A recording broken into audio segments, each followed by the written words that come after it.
আসসালামু আলাইকুম ওয়া রাহমাতুল্লাহ।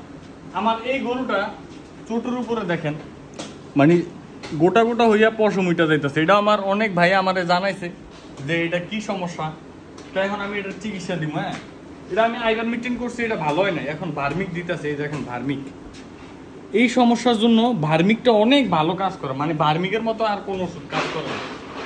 এখন আমি এটা চামড়া নিচে দিয়ে দিতেছি। হ্যাঁ, এটা আইভার মিটিং গ্রুপে আমি আইভার মিটিং দিয়েছিলাম, ওই সময় আমি ভার্মিক পাই নাই দোকানে গিয়া, তো এই জন্য আইভার মিটিং দিয়েছি। আমি মনে হচ্ছে যে ভালো কাজ করবে, এখন দেখি না কাজ করো নাই আইভার মিটিংটা।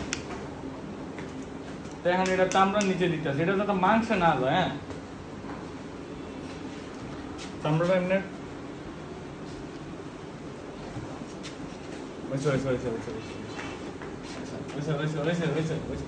এটা দেওয়ার পরে আমরা ঠান্ডা পানি দিয়ে দিবেন আর গরুটার গোসল করে দিবেন, সাথে সাথে গোসল করে দিবেন। হ্যাঁ,